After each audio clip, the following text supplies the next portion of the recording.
Jina langu naitwa mchungaji Daktari Fabian Maganda.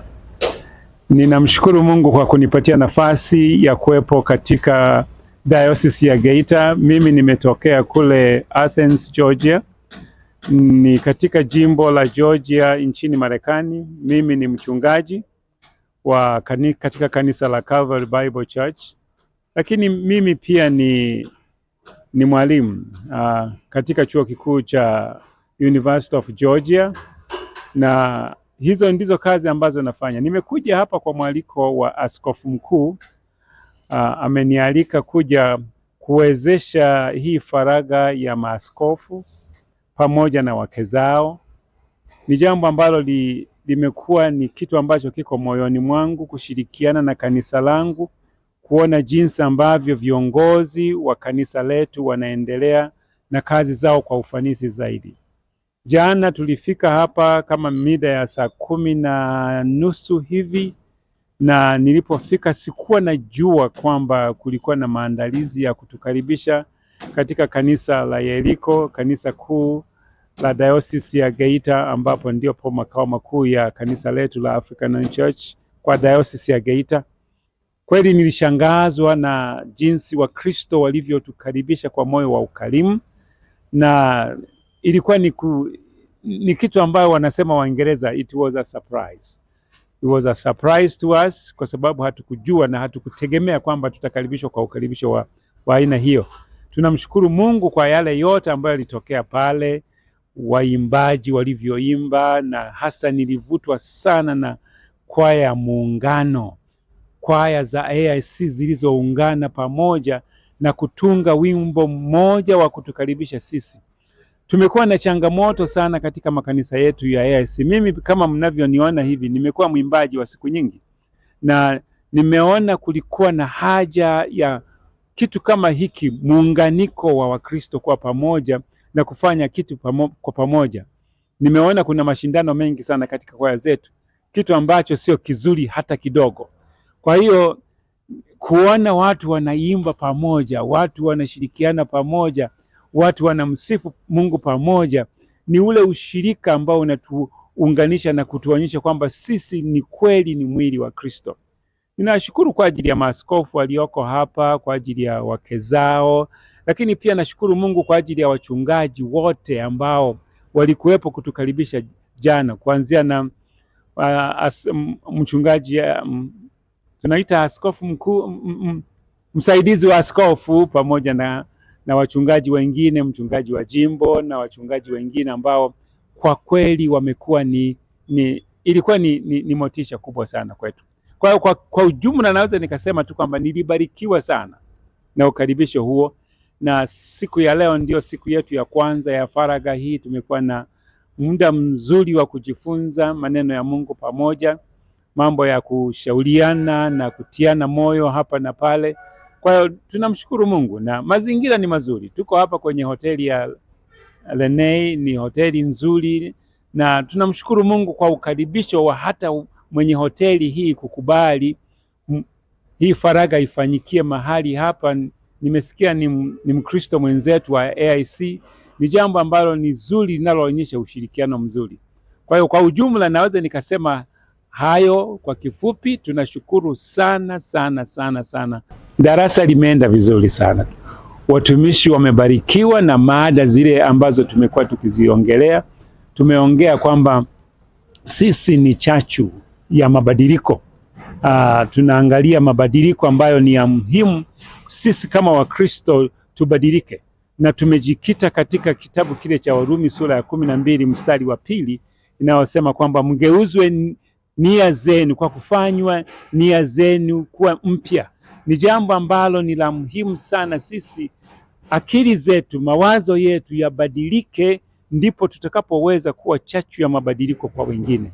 Ni jambo ambalo ni la msingi sana sisi kama Wakristo kujua kwamba tumejengwa katika msingi wa neno la Mungu.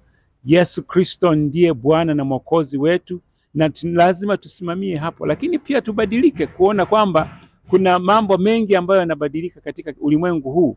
Kwa hiyo ni lazima tusimamie katika msingi, lakini tukitambua kwamba kuna mambo mengi ambayo yanabadilika katika dunia ya leo. Kwa ujumla niseme tu kwamba nashukuru sana kwa ajili ya yote. Shukuru sana hata kwa ajili ya mtangazaji hapa ambaye amekuja kunihoji. Nasema asante sana. Sisi mategemeo yetu ni kwamba unajua lengo kubwa la faragha hii ni kuwezesha na kuhakikisha kwamba watumishi wetu wanapata mahali pazuri pa kupumzika. Wanapumzika na wanapata nafasi ya kuwa na nguvu mpya. Mtu unapokuwa unakimbia mbio, wakati kuna kuchoka. Sasa wao wanapokutana pamoja, wao wanatiana moyo ili waendelee mbele zaidi. Wanaongoza vipindi vingi zaidi kuliko hata sisi. Kwa hiyo wao wenyewe wanapokuwa pamoja na kupeana mawaidha hapa na pale, kujengana wao kwa wao, inawasaidia sana na wanatiana moyo ili waendelee kuifanya kazi ya Mungu kwa ufanisi zaidi na katika kiwango cha juu zaidi kuliko hapo walipo sasa.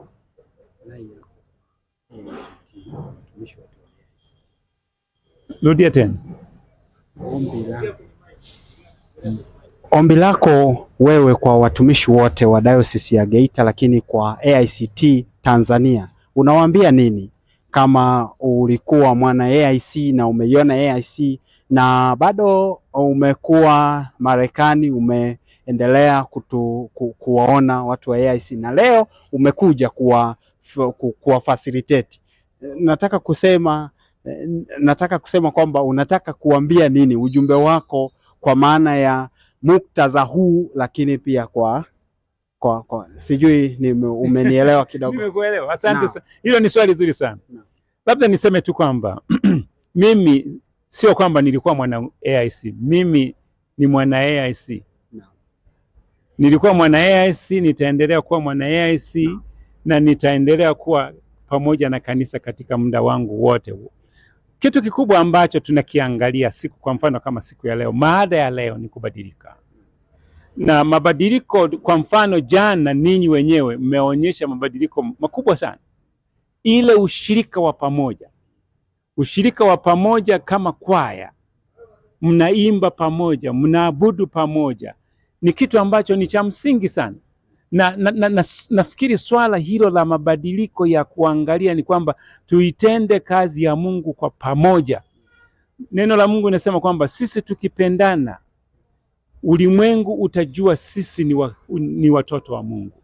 Kwa hiyo upendo wa ndugu udumu, ushirikiano katika kazi ya Mungu udumu, ushirikiano wa mchungaji na mchungaji, kanisa moja na jingine udumu. Hivyo ndivyo tutakavyoweza kuipeleka injili ya Bwana wetu Yesu Kristo pamoja na mbele zaidi. Na ndio maana hata askofu mkuu aliona umuhimu wa kutushirikisha sisi ili kusudi tuje pamoja, tushirikiane katika kupanuana mawazo, katika kusaidiana, katika kutiana moyo kwa ajili ya kuiendeleza kazi ya Mungu. Kwa hiyo ujumbe wangu ni kwamba ni muhimu, lazima tushirikiane sisi kwa sisi tunapotaka kuifanya kazi ya Mungu, na tusitegemee mtu mwingine kutoka sehemu nyingine au kutoka sehemu nyingine kuja kutufanyia kazi zetu. Hayo ndio mabadiliko tunayotaka, kwamba sisi kwa nguvu zetu, kwa akili zetu na kwa karama zetu, sisi sote tunaweza tukaipeleka kazi ya Mungu. Kwa mfano, nimeandika kitabu juzi cha mawakala wa moto ambacho kitatumika wakati wa sherehe za Pentecost. Ninaomba kila mmoja akipata hicho kitabu. Ni kitabu ambacho ni kizuri sana, kinaongoza Wakristo kutambua, na hicho kimejikita katika kitabu cha Timotheo wa pili sura ile ya kwanza mstari wa 6 mpaka wa 7. Wakati Paulo alipokuwa anaongea na Timotheo, anamwambia ichochee karama iliyomo ndani yako, maana Mungu hakutupatia roho ya hofu, roho ya woga, bali alitupatia nguvu ambazo tunazo kwa ajili ya kuitenda kazi ya Mungu. Kwa hiyo ninaomba Wakristo, kama mnanisikiliza, kichukueni hicho kitabu. Hicho kitabu kitapatikana, ongeeni na mkurugenzi wa huduma za kiroho wa dayosisi yenu, ataweza kuwasaidia namna ya kukipata. Lakini pia mnaweza mkaongea na mkurugenzi wa roho wa karama wa huduma za kiroho wa AIC team mwinjilisti Joel Simbiti anazo nakala hizo, na hicho kitabu tunapendekeza kwamba kitumike katika kipindi hiki cha kukumbuka cha kusherehekea na Pentecost, wiki nzima hiyo. Kina mafundisho ambayo yatakutembeza kwa wiki nzima, kujua wajibu wako wewe ni nani na kujua karama zako ni zipi, lakini pia kukusaidia uweze kujitambua wewe ni nani. Unaweza kuitumia karama yako iliyoko ndani yako kwa ajili ya kuhubiri Injili, kwa ajili ya kujenga kanisa, kwa kutumia vipawa mbalimbali ambavyo Mungu amekupatia. Kwa hiyo ujipatie nakala hiyo. Ni kitabu kizuri na ninaamini kwamba kitakuwa ni cha msaada. Na hicho kitabu kiliombwa, askofu mkuu aliomba nikiandike, na nilikiandika kwa muktadha wa mazingira ya Kiafrika. Kimeandikwa kwa lugha rahisi sana ambayo utaweza kusoma na kuelewa. Ni masomo ambayo ni mazito ya kukusaidia na kukuimarisha ili uweze kujengeka. Kwa hiyo kama unataka kuangalia ujumbe wangu kwa kanisa, uko katika kitabu hicho. Tunashukuru sana baba na Dr. Maganda, lakini tunaye mama ambaye naye anahisi kuna jambo anaweza kazungumza nasi. Kwa hiyo hata kutusalimia ni nzuri pia. Mama, unaweza kutusalimia Watanzania, lakini pia kuwasalimia watu wa Dayosisi ya Geita kwa ajili ya utukufu wa Kristo. Yote haya ni kwa ajili ya utukufu wa Kristo. Karibu sana. Amina. Bwana Yesu asifiwe. Praise the Lord. Niseme kwamba katika kipindi hiki tulipokuja, kwanza kabisa tunashukuru kwa ualiko na mwaliko kukaribishwa kuhudumu hapa. Atuchukulii hiyo kwa wepesi. Kwa kushuka sana. Tunamshukuru Mungu kwamba ametuwezesha kuwepo hapa.